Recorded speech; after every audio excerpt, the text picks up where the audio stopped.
Have you ever thought just how boring or ridiculous news commentary is today? Welcome to the Real Jacks Podcast with Jim and Larry. The Real Jacks Podcast. From crime and politics to entertainment, you can expect something different. Now, let's get real, Jacks. Hey, welcome back to Real Jacks with Jim, Larry, and Crawfish. Today's special guest is Kiyan Michael, running for State House as of now, District 12. Yes. But that's subject to change. And we're going to talk to Kiyan in a few minutes, or probably less than 2 minutes, after this man reads the sponsors. Yep. So first one, Extreme Wings, my new employer, 4 convenient locations, family sports restaurant grill, more than just wings. Tremendous Barbecue, open since 2007, 8927 Hurlong Road, open 11-8, Tuesday through Saturday, and Sunday 11-3. Full barbecue menu, everything homemade. They cater anything. They love first responders. Advanced Window Tent, Ricky Tillman's company, 5024 Sunbeam Road, over 26 years experience here. 3M Platinum dealer, highest level of 3M dealer. They tent vehicles, homes, and businesses. Secure One Protection Services, Jim's company. Your number one choice for protection since 1986. I don't think we mentioned me. That's okay. Do I get a rebate or a refund? We'll give you a discount next time, yeah. Or I get to say it twice next time. Yeah, we'll do it at the end. So, D-Way Towing, 100 South Jackson Avenue, Doug Dixon's company. Phone number is 904-356-3929. They take care of all your towing needs. Shannon Judge with Legends of Real Estate, shannonjudgerealestate@gmail.com. Her number is 904-200-8158. Bouncer Roof Fund, Mike Kellum's company, former JSO and friend of mine, serving North Florida for over 15 years and over 10,000 parties. Bouncer Roof offers a large selection of inflatable hoppers, water slides, interactive games, concessions, and frozen drinks. They offer large event tents, tables, and chairs. Always discount to first responders, and then rental rates if you rent on the weekend, you keep it on the weekend. Norm Brewer for Jacksonville, District 11. We need fighters that will truly represent us on the city council. Norman Brewer is that guy. He's a constitutional conservative. He's a former law enforcement officer, successful businessman. Norm will call it like he sees it, and you will have no better advocate on the council. I agree with that. Is that a record? Nope. No. Close. My personal best is 117? 117. Okay. All right. We had that dialogue in the middle, so. Yeah. Kiyan Michael, good to have you. Heard a lot of good things about you, so we're glad to have you on. Thank you, and thank you for having me. It's good to be here. I'm excited, and this is Jasonville. This is my home. So anything that I can do locally that really stems from our local areas, and as you read the endorsers, and your backers, your financiers, the ones that keep this station going. Yeah, right. I love that because it's all about building back to the community and giving back to the community and keeping our community growing. Absolutely. Yeah. What's your background? So you're from Jacksonville? I was born and raised right here in Jasonville. There's not many of us left. Not many. I'll tell you, I am a native. And when I say same that, here, people born and raised. Yeah. Yeah, well, you too. Wow. Same here, yeah. Yeah. Born in Baptist Hospital in 1961. Wow. I won't say what year. Yeah, born in St. Vincent's. So, what side of town did you grow up on? On the north side. Where? I grew up right off of Pearl Street. There's a library on Pearl Street. Did you go to Jackson? I didn't go to Jackson. I was a product of busing. Okay. So they bused me over to Sandalwood. Okay. Mm-hmm. And which was bizarre. It was very, very challenging, to say the least, because, that was their answer to desegregate the schools. And when it's your most famous year is when you're in high school, right? Yeah, right. And to be separated from all of my friends, and taken out of my community, all the way across town to a school I don't know any of the people there, and they did it by lotto, I assume. They just picked. They didn't take a whole group of us. Not everybody went. Yeah. No, they just picked however, maybe a number out of a hat. I don't know how they did it. And it fell on me, so I ended up being bused over to Sandalwood. I just think it's the worst thing that I agree. It was a bad answer, bad plan to or bad solution. At the time, that must have been 70s. Yeah, 1970s. I didn't live far from there, and I had an aunt that lived off of Pearl Street, but Lake Forest, which isn't too far from there, off of Edgewood and Lim Turner. I lived there till I was 13, so on Brandywine Street. Wow. Yeah. We might be related. Really? Some kind of way. Probably are. Probably are. And then we moved to the west side and back to the north side. So I've been west side, north side my whole life. But so your background from there, what'd you do after that? after that, I was, it's funny because in high school, I worked part-time. I went to high school part-time, and I took college courses during the summer because I was so focused and driven on my career. And I was like, I'm going to be an attorney. I'm going to be a judge. I get married when I'm 30, maybe have kids at 34. I had it all planned. Wow, right down to the year. And you right up to the point where you figured out you can't really plan out a whole lot of your life. You think you can, like but you can't. Yeah. And then I met my awesome husband, and just everything went in a total different direction, and I ended up marrying very young. Is that the man in the cool That's the man hat over here? The sporty looking hat. The good looking fellow over here? Oh, yes, that's him, my handsome guy. And he's in the Navy. He had just joined the Navy, so we traveled all around our nation, had our kids, and they traveled all around the nation with us. And then when it was time to retire, around the end of the 1990s, there was no place like home. So we came back to Jacksonville to retire and settle down, and I don't regret it for a minute. I love our city. When we came back, I didn't recognize it. It was so different. I mean, it was just the population had just boomed. And also the culture started to change. It was different from when I left. I came and visited, but I wouldn't stay. I didn't stay long, being a military family. Visited with my family, but when I came back to really live here, when you have to just assimilate back into Jacksonvillians and the way that we do things, because we're a little bit special. We love our city. We love our warm weather. We appreciate having strong leadership. And when I came back, and I just noticed how different it was, and it was so busy, and people were so fast, at a fast pace. And I was like, wow, because Jacksonville has always been a big country town. It was. To me. Yeah. And then you come back. And all those little gaps are filling in now. Yeah. Because there's like no separation. It was a big city with a rural feel. Yeah, it did. Yeah, that's kind of gone now. Yeah, and it's gone. Mostly. Well, when you live as far out as he does, he's out on the fringes, but it's filling into where he lives. It's that development's just expanding out to the outer edges and beyond into the other counties. Oh, yeah. Like St. John's, Nassau, Clay. Clay's always been pretty kind of built out, except when you get out to Middleburg, but that's all booming too. Property values out there are booming all over. Yeah, Florida, people want to move here. Everybody wants to move here. Getting away from the craziness. Yeah. Tell us how you got on the track to run for a state house seat. I'll tell you, I didn't see it coming. It is sort of like how I planned out my whole life, and then I made a U-turn and ended up marrying a military guy and traveling all over with him, and it was great for our kids. But I didn't see myself actually running for office, even though now I look back, and that is exactly the trajectory that I was heading towards. God was preparing you for it. Yeah. But you didn't know it. I didn't see it coming, and what happened in 2007, we lost our middle son. He was 21 years old, Brandon Randolph Michael. Sorry. To twice deported illegal, right here in Jacksonville, right off of St. John's Bluff. And of course, the last time it was just horrific, because the last time I saw him, he was going to work. Let's emphasize that. To a twice deported illegal alien. Yes, okay. Twice deported out, and just did what he wanted to do. Had no legal business being here. No reason to be here. He just and got back doing in. what he wants to do. And he came back in, and prior to hitting our son was on his lunch break. He was going to cash his check.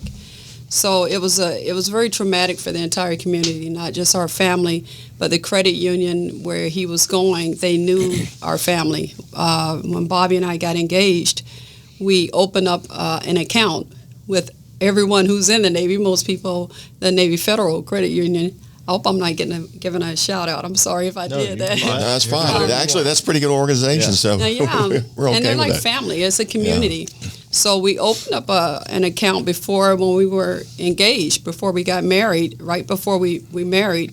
And so we had been with them that long. And then when we had all three of our children, we opened up an account. We took them to the bank, taught them about savings and banking.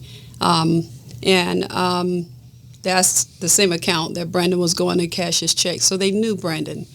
And now it is his foundation memorial account. And when they found out about it, they had to shut down the branch, the credit union, because they were devastated when they found out. They had people coming in talking about it, and our sons worked together, and they typically would go on their lunch break together, but thank God that day they didn't. But he didn't work there. No, he was on his way to the credit union. He was a customer.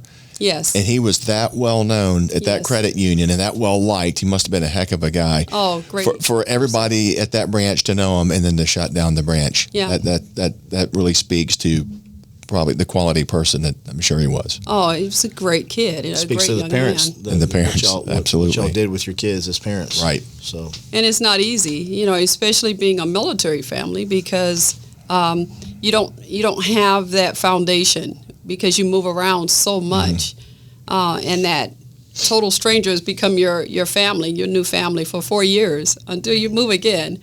However, he's a great person. He loved Dallas Cowboys. He didn't want anything to do with the Jaguars. He's like, they're not going to do anything. He was there. He was right. He was on it.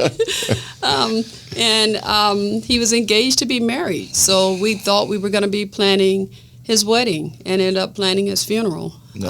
Never had he didn't have an opportunity to have children.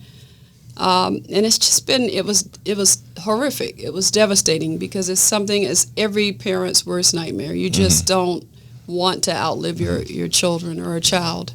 There's no parents should have to bury it. A 16-year-old boy was lost on the river this weekend that y'all probably saw on the news. Yes. Well, that all occurred right behind my house. I live on the St. John, so I watched the whole search and rescue effort from my backyard, and all I could think about wasn't him as much as I could his parents and his family, and only being 16 years old and what they were going through.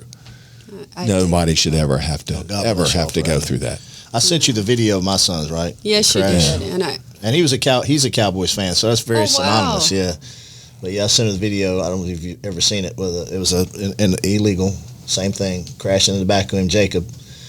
Your son? Yeah, I didn't know that. You never seen the video? It's pretty. Oh my and it was a red light camera. It's pretty harrowing. His car was totaled. Oh yeah, right. Yeah, he had all kind of neck issues, and anyway, he finished his school next month. But same thing. Guy apparently had been arrested in Indiana or something involving a DUI manslaughter, and somehow was out a few years later and was down here basically drinking. And we know he was drinking, but he took off. It was hit and run. So when they crashed both vehicles into the CVS parking lot, he took off on foot, and no one's ever found him. They said he went back to Mexico. So.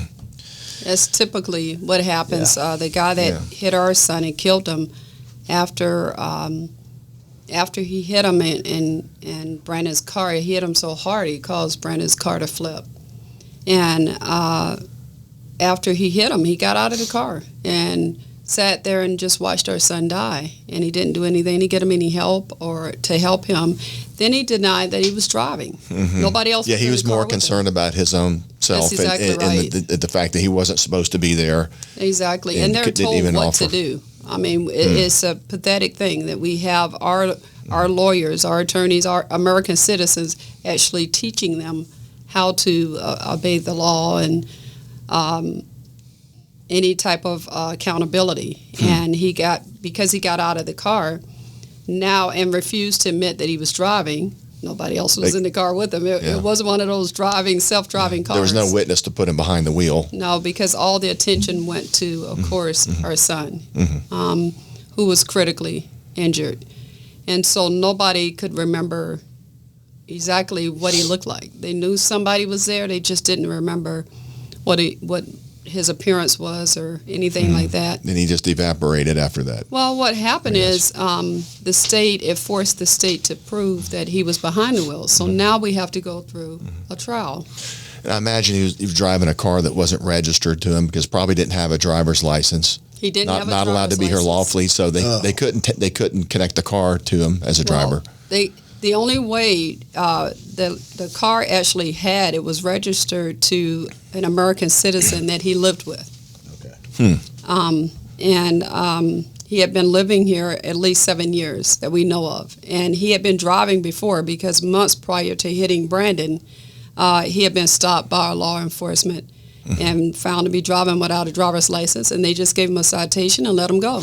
Well, he and I used to do this sort of thing with JSO, and we encountered those people often.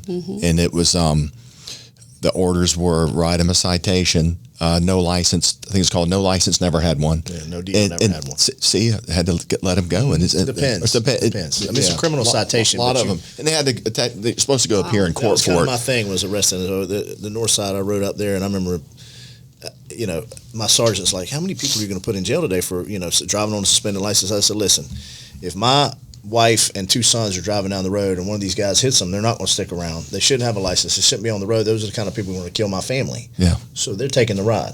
Perfect example. Right Exactly. there. Because, and if that had happened in our son's case, he would still be here, living his life. And y'all had a trial? we went through a trial, and that was horrific.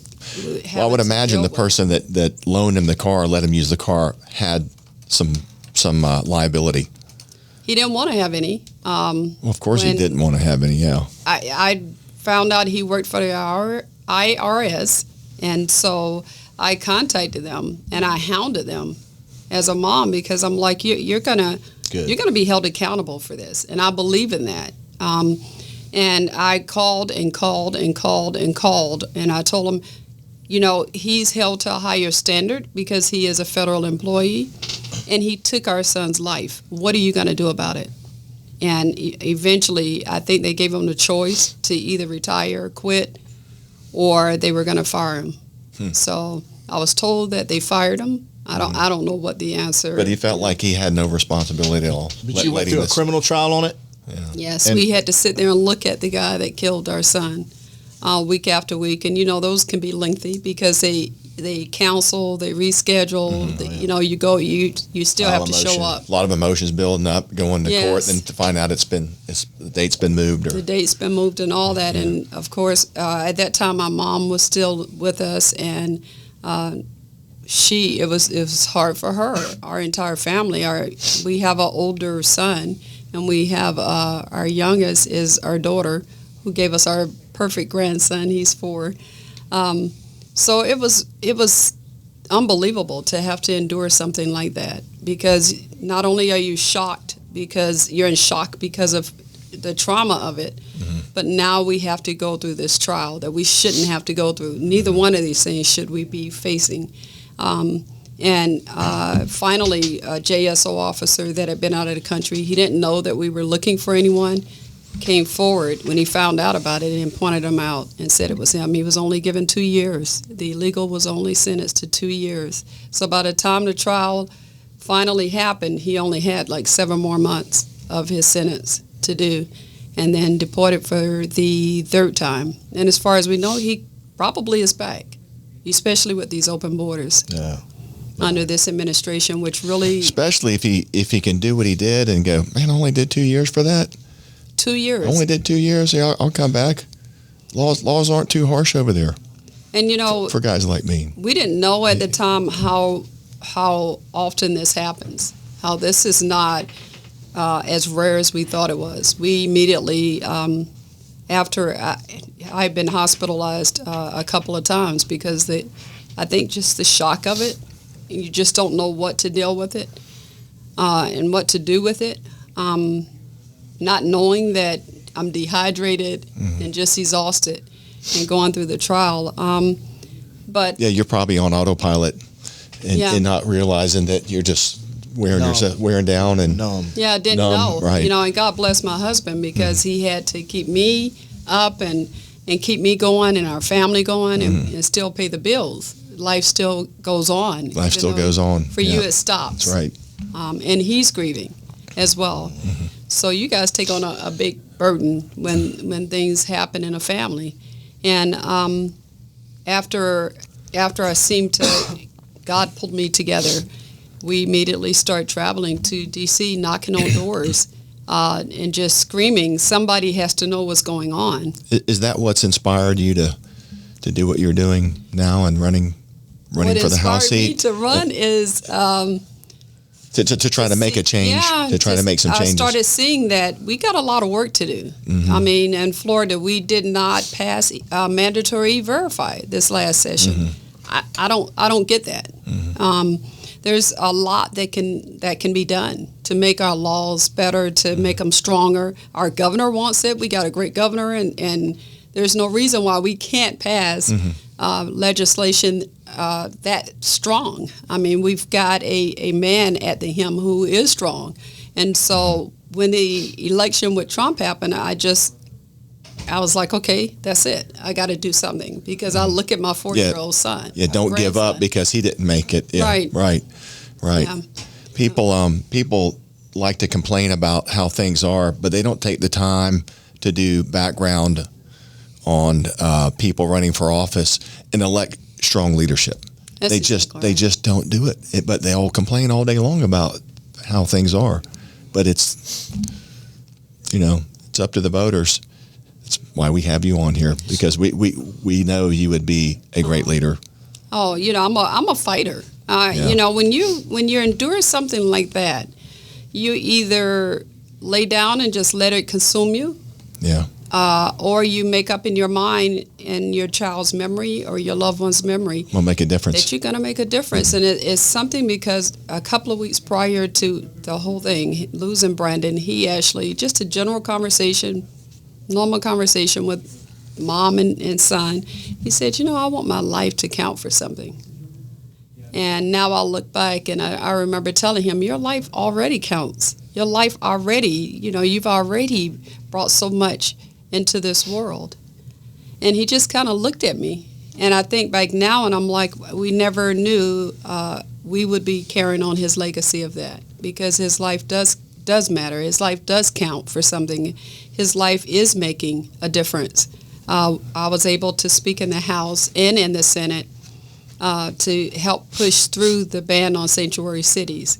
And it was hard, because you have to tell the worst day of your life over the story over and over and over again, and you have people looking at you like, it goes right over their head. And you've got to be a fighter, because you get elected and get in there, you're going to be amazed at the pushback you're going to get about what you're trying to get. There's going to be someone that's as much of a fighter for just the opposite, and they think that anybody and everybody should be able to walk across our borders and make a home in the United States completely unvetted. We don't know who they are, but you'll get the same. You'll get that pushback. You'll get somebody else fighting just as hard. Isn't that amazing? It's an ongoing battle. Yeah. Explain the mandatory verify for the public that doesn't know. Well, that is a law that says that employers in the private and public sector have to confirm. They have to go into a database to acknowledge that whoever the applicant is applying for a job has the legal right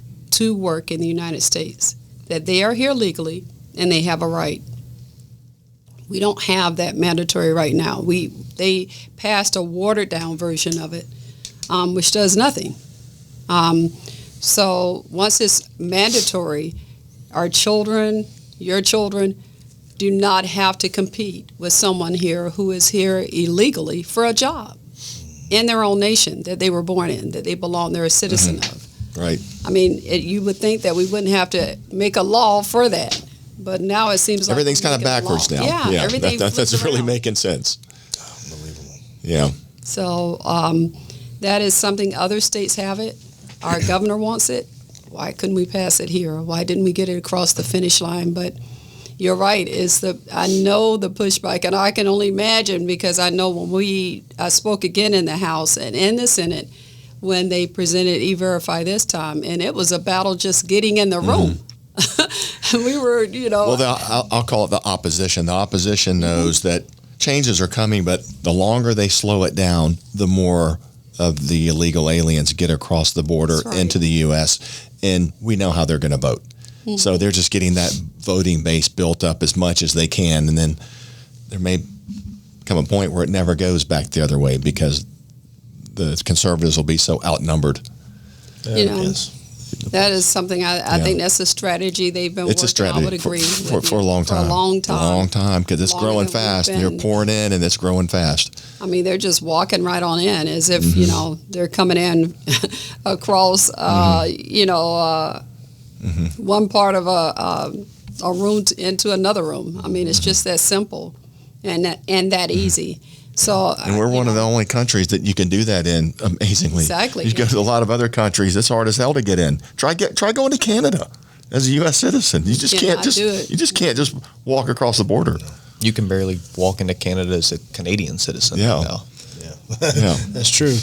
Yeah, with the trucks right now, they got blocking everything, but they're seeing a Okay, so in your own words, you get elected. What's the first step to stop the border crisis? We've got to pass laws. We have to pass like mandatory E-Verify. We have to get that passed. We have to get that across the finish line. Now, if anybody thinks that they can come and battle me, hey, we can go all night. I can stay up. I'm a night person anyway. I'll be up all night ready to rumble. I'm a fighter. So let's go at it. Because I have 1,001 reasons why we must pass it. I'm living proof of why we must pass it. And our son, the reality is our son, we have to visit him at a cemetery. So that is the number one thing that I'm going after is we have to have the laws to go along with the border wall. It's not just completing the wall, which we need to do. We just, as a matter of fact, we just got back, my husband and I, from Texas with the governor of Texas, Abbott. And we were at a round table talking about this very thing because they are getting so much pushback against just protecting their state. Mm-hmm. Imagine that. And he's trying his best to get that wall built. And it was very interesting because it was myself and two other angel families or angel moms that were there. My husband was there, and we told our story. And the law enforcement, we had law enforcement in the room, and they were listening. I think some of them may have been new, some of them were veterans. But it's interesting. I've also been to the border, as a matter of fact, but we sat and talked about the impact that it's had personally for each one of us of having open borders, unsecure borders, because without borders, we're just not a nation. There's no other way to put it. That's well put. It's pretty simply put, yeah. Very succinct. Yeah. Without borders, we're not a nation. That is correct. We're not a nation. And, you know, it amazes me the people that fight you about this issue. I just don't understand it. Yeah, but they close their doors. That mentality is just, because I don't get it. They disconnect. Yeah. And they don't. It's not a narrative they want to be involved with, and until there's someone confronts them with it, or it hits close to home, they'll never understand it. Was that in San Francisco where the young lady was out jogging and was Yep. and the guy had been deported 3 times or more? Mm-hmm. Yeah. At least 3 times. Yeah, and at least 3 times. It's happening here. That was a sanctuary city. Yeah. Yeah. And now Biden has turned the entire country into a sanctuary country. They're flying them in. Yeah. Yeah, and busing them in and coming by boat and any way they can get them here. Yeah. Sanders said he's going to bus them right to Delaware to his hometown, right? That's what he's saying. That's what he said, right to Biden's back door. Yeah. And like your son, I saw the clip that you sent me, the video, and thank God he wasn't killed. I know. Because that was horrific. That was a awful. hard hit. I was lucky to have it on camera, and I called down. I was in zone 4, and they were red light cameras, so I always thought they were just a constant photo, and it was recorded on a loop. So I called down. I said, "Do these record?" And was able to see it. When I saw the video, I was it'd take your breath away the first time you see it. And he hit him and drove him across 5 lanes, 2 eastbound, 2 westbound, and a center lane. You did show me that, yeah. And then if you didn't know what the outcome was, and you saw that video first, you would think he killed him. Yeah. Right? Because it was speed and sitting still 45, 50 miles an hour, maybe more. It looked fast. And then to push him across 5 lanes, over the curb, over the bushes, into the CVS parking lot, almost to the front door. The security guard ran out, was like, "Whoa, I don't know if you can't stop a vehicle." But then the guys got out, walked around, were speaking Spanish, leaned in the vehicle, saw that Jacob and his friend, a kid named Rosano, took off inside. Somebody heard them because they had a second video of the CVS security video, and they were speaking Spanish, and then they went outside, went around the backside, gone into the night. And then officers arrived and called me. They had to do a bunch of research to find out who the guys were that were in the vehicle. No one's ever seen him since. But, we had to file a civil suit to try to get anything. He didn't get a ton out of it because first they tried to say the vehicle was stolen, but it wasn't. The owner was a Hispanic guy, an immigrant, but I think he was here legally. But all these guys worked for him.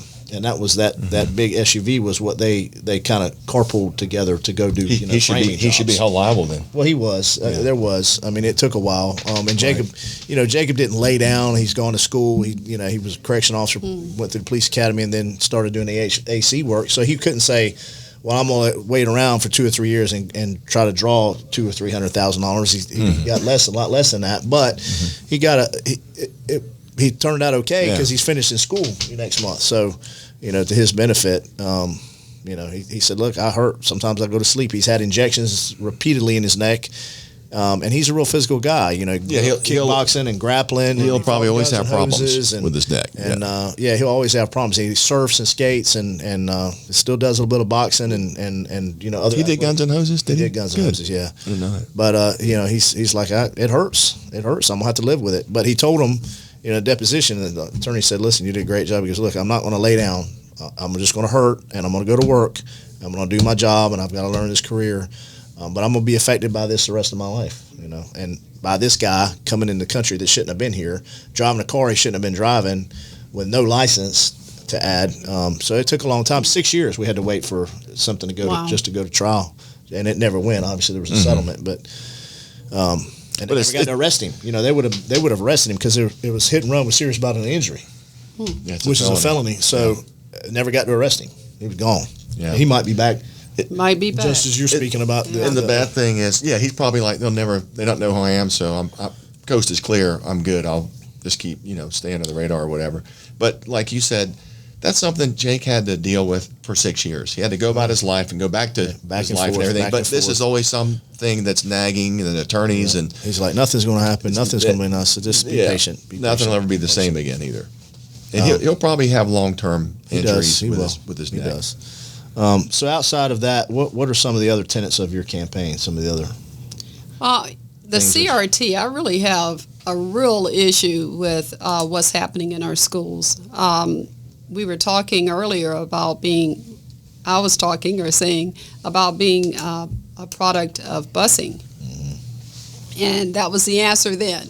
That was the solution then. Let's just bus people of color to another section of town that schools are supposedly better and take them away from everything they know, their community, their friends, everything familiar with them, and send them someplace where they don't know anyone. Right when you're in high school and your friends mean everything to you.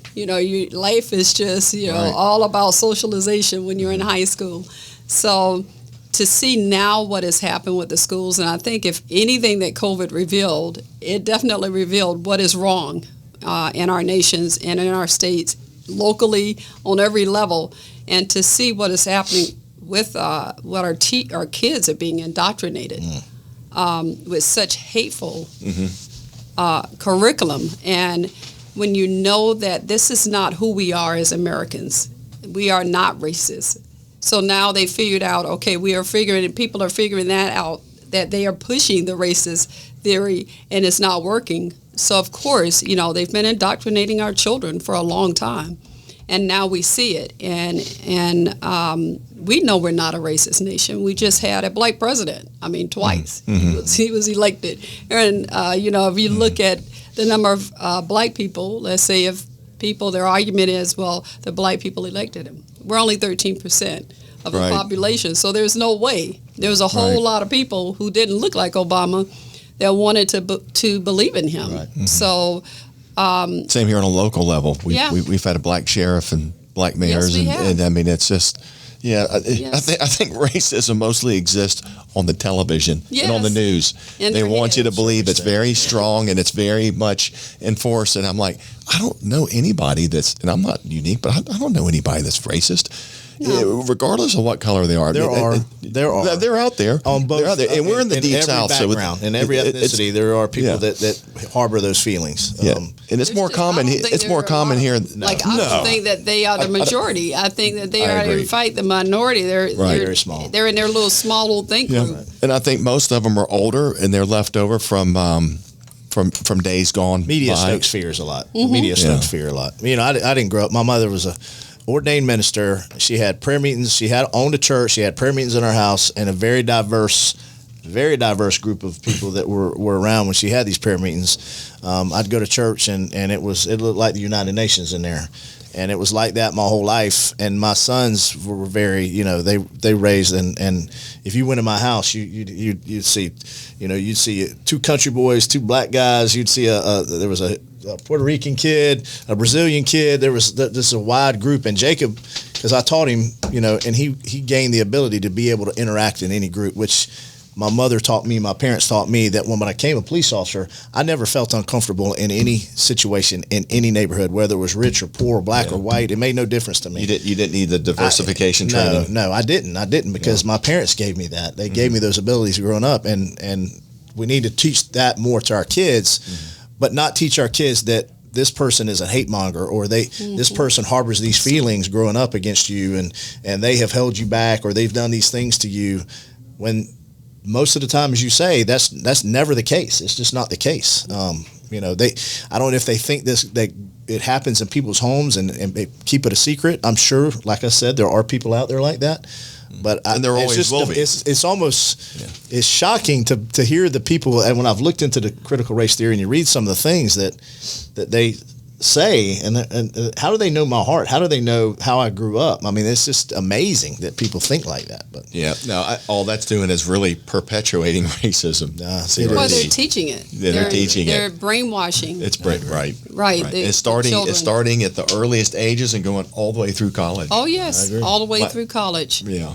And even the dangerous thing with CRT is that to actually teach one race or a certain race or people of color that there's some superiority because you just happen to be born with color in your skin, is just, I think it's very dangerous because how far that can take somebody away from reality.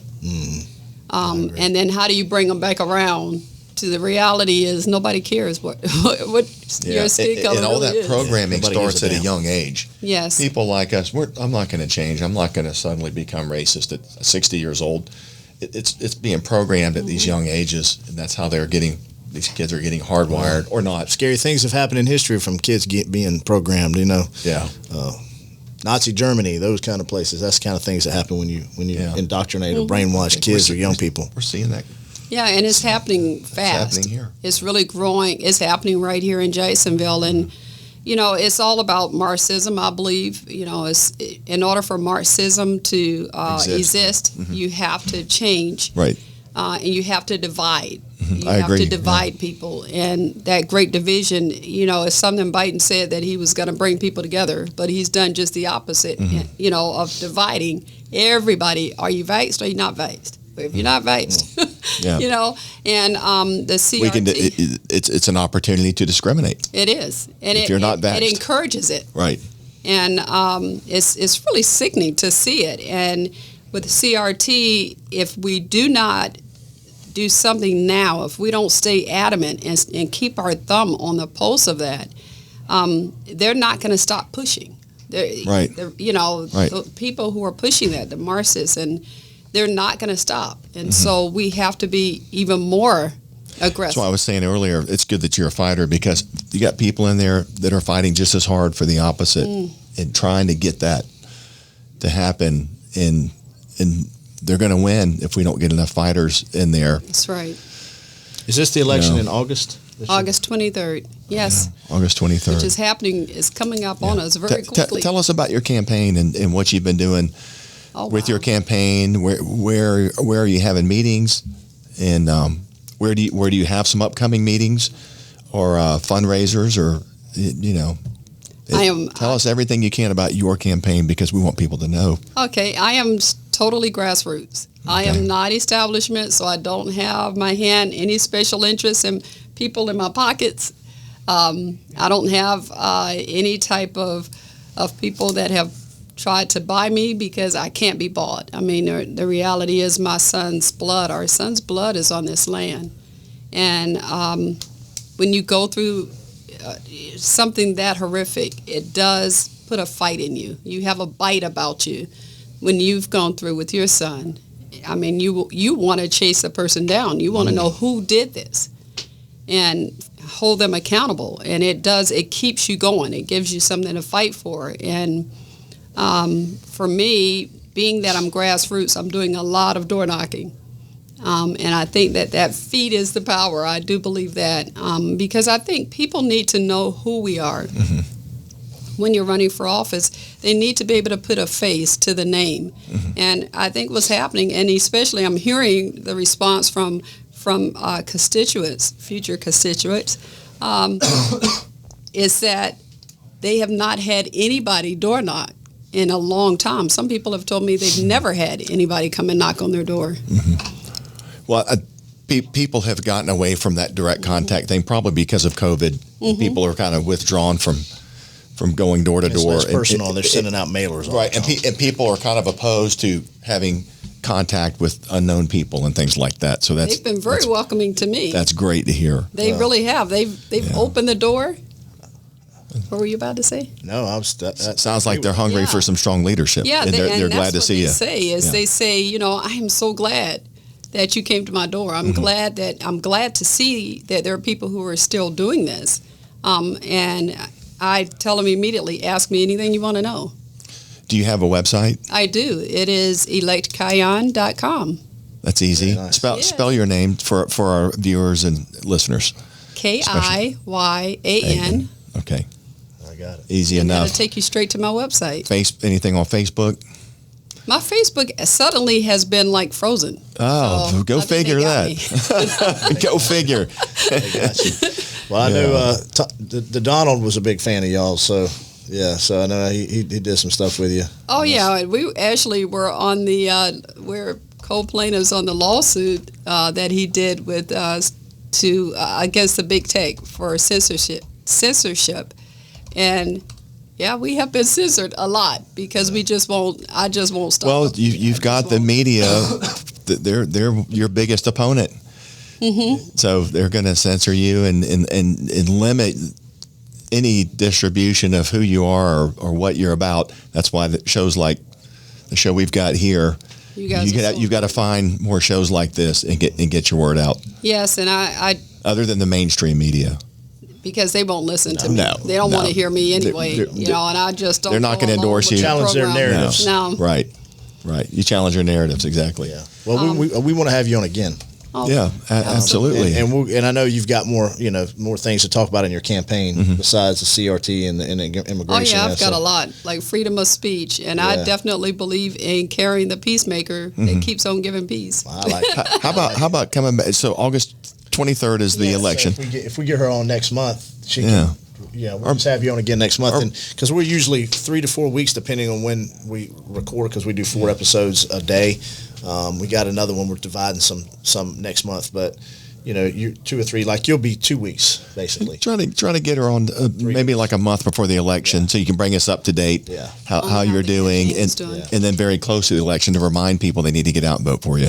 Yeah, I know if they want to see some changes. I think the very next thing I have coming up is I will be on Uncensored, America Uncensored, which is a roundtable. Is happening actually simultaneously to CPAC, and it is I think majority of us. It's a group of black leaders here in Florida. They may be from different states, but I think mostly here from Florida, and some of us are actually running for office. And that is this Friday. I'll be speaking there. Where's that at? Yeah, where is it? In Orlando, Florida. Okay. I'll be going to Orlando. Orlando. On TV, or is it going to be on? I think they're gonna stream it, live stream it on Facebook, and okay. I'm sure my husband will be capturing it. Okay. If he's with me, if So, he says. so live stream, about what time is all this going to occur? What time is it? I believe it's about 7 p.m. Okay, Friday. Y'all text Friday.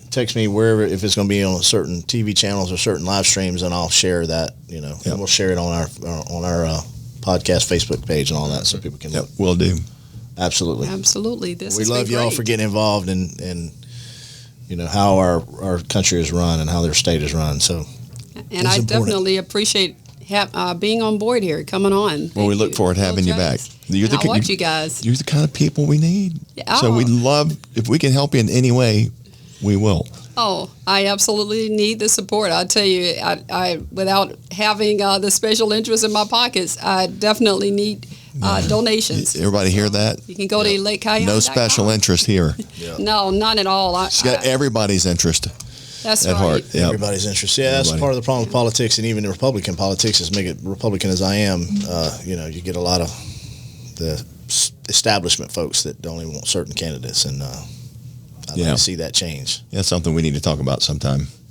Yeah, Whole nother. Not that we haven't. But, yeah. It's one of my I'm not favorite. established. Well, it's one of my favorite subjects though when we get on those.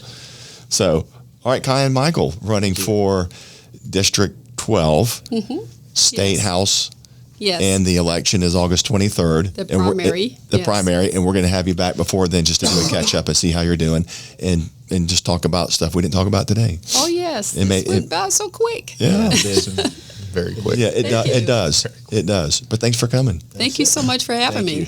Thank you. Yeah, and that's it for Real Jacks with Jim, Larry, and Crawfish. Today's special guest, Kiyan Michael. Glad to have you, and we will Bobby see in the you. corner. And Bobby, husband Bobby over there, sporting that hat. Yeah. Wish we could get a picture of him up here. Yeah, we'll get one when we come out the door. All right. All right. Thanks for watching. Thanks for listening. Real Jacks, Jim, Larry, and Crawfish. We'll see you next time.